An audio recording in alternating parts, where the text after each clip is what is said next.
Et ça, c'est génial, ça se travaille super. Ça peut se plier, ça peut... c'est vraiment solide. Vous pouvez fileter dedans, ça tient bien. Voilà, ça c'est vraiment bien, c'est pas lourd. Pas trop lourd comparé à de la Luplin. Et du coup, voilà. Et puis c'est efficace. Donc voilà. Nous, lui, vraiment, il manque que le module 1.5. Après, je vais voir, parce que est-ce que je testerai pas le moulin. Est-ce que je testerai pas ce moulin-là direct en module normal? Mais alors le problème, c'est que ces moteurs-là ne se montent pas sur le support chinois, parce qu'il n'est fait que pour les moteurs en 56. Donc voilà, c'est dommage, il faudrait un autre support moteur pour rentrer ce type de moteur. Et j'ai pas du tout envie de repercer les carters. Voilà, j'ai pas du tout envie de repercer les carters de ce moulin. Donc voilà, en plus, il est quand même assez lourd aussi. Ouais, moins que l'autre quand même, fait pratiquement la moitié du poids. 560 grammes, mais bon, celui-là il fait quasiment 1 kg, il est à 980 grammes je crois. Donc ouais, ça fait quand même économiser un peu de poids. Mais bon, on gagne en couple, alors les roues sont plus petites. Bon voilà, je sais pas encore, 730 kV, 980, changer le vario, je suis pas encore tout à fait déterminé. Pour ceux qui ont essayé, et le rapport de transmission aussi, voilà, si vous le connaissez, avec la couronne de 35, qu'est-ce qu'il vaut mieux mettre comme pignon avec ce type de moteur? Je suis tout oui. Voilà, on va écouter les conseils de Mani et de Maître Rislan, je sais pas où là, qui disait entre ah ouais, c'est ici là, un de chaque côté, je suppose qu'il disait. Ouais, ça doit être ça. Donc mettre un Rislan de chaque côté. Voilà, on le fera dès le départ, que ça s'arrache pas, et à l'avant, à l'arrière, on se fera ça. Et il faut écouter les conseils de ceux qui savent et qui ont déjà testé la machine.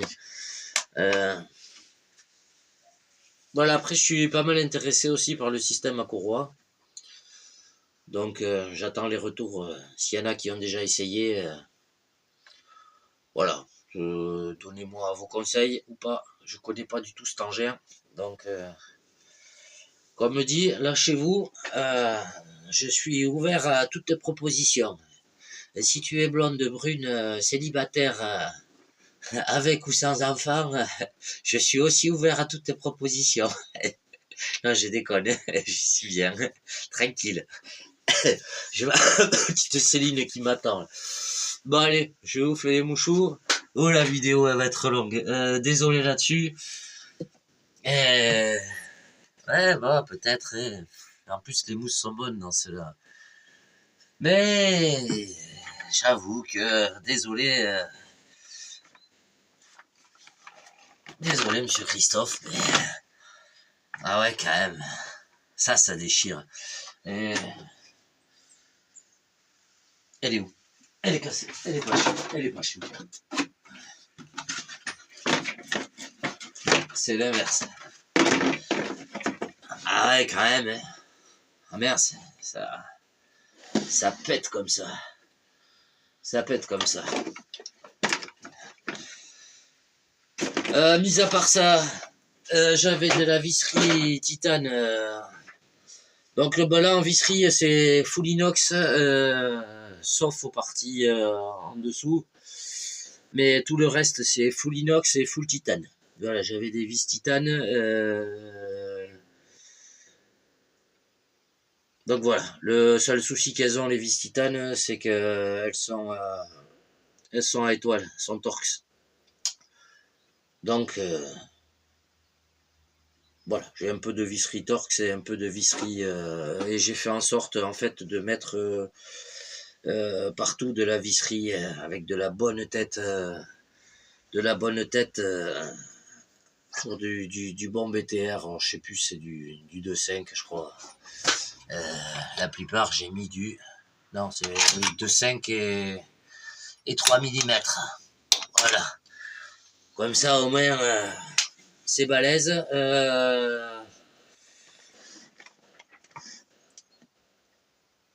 Ben j'ai tout, hein. Voilà, j'ai tout.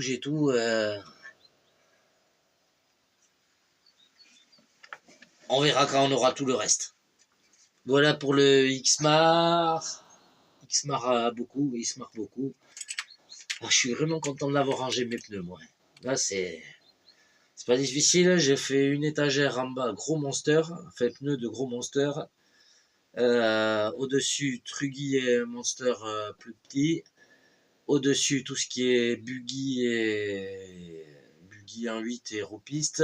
Au-dessus, tout ce qui est crawler et FG. Et au-dessus, je me suis... non, tout ce qui est DF7, DF7 et FG, quoi. Les roues de cette dimension-là. Et dernière étagère, tout ce qui est crawler. Alors, on dirait pas, mais je remplis 1, 2, 3, 4, 5 étagères. Quasiment bien rempli. Et encore, voilà, il y a des roues qui sont ici et là pour supporter les engins, donc ça prend de la place. Voilà, qu'est-ce que je voulais dire là-dessus? Ouais, vos conseils par rapport à ce moteur, est-ce que je peux laisser le Max 6? Est-ce que je mets le Vénilion après? Voilà, 172 ampères de conso, lui il en fait 160. Je me dis qu'il vaudrait mieux mettre le Vénilion. De toute façon, il ira à cette place aussi. Ce qui m'embête à le Vénilion, c'est qu'il a... Voilà, il a les 3 câbles qui ressortent là. Là, c'était propre. Voilà, c'est plus ça. Mais je vais quand même... avant de tout fixer, je vais quand même modifier la plaque juste pour faire les 2 trous si je veux installer le Vénilion. Là, quoi qu'il en soit, vu qu'en plus je peux fileter ça, si je mets le Vénilion, j'ai juste à mettre les vis par en dessous. Et comme ça, j'aurais plus qu'à mettre les écrous nip stop de l'autre côté. Ce sera en place pour le démontage pratique où j'enlève les 2 vis là, ou j'enlève les 2 vis du Vario. Bon, j'aurai le choix. Voilà. Et pour le support truc, j'ai pareil, j'ai 2 vis. Le boîtier de réception, et à 2 vis, j'enlève le capot. Après, si je veux vraiment enlever tout le boîtier, il y a encore 2 vis en bas. Moi, ça me semble pas trop mal. Voilà. Après, j'ai toujours la solution de mettre le support d'origine que j'ai modifié pour l'autre moteur et mettre du Rislan, parce que mon problème qu'il y a en fait, c'est que c'est pas l'avant qui m'embête, c'est la partie arrière. Et vu que j'ai été obligé de couper les 2 tétons, il faudrait que je fasse passer un Rislan. Et bon, c'est juste que ça fait pas très propre, quoi. C'est juste ce souci-là. Bon, mais j'attends les retours de ceux qui ont testé ces moteurs-là. Et puis voilà. Allez, bisous à tous. Et profitez du beau temps si vous en avez. C'est pas le cas ici. Boum!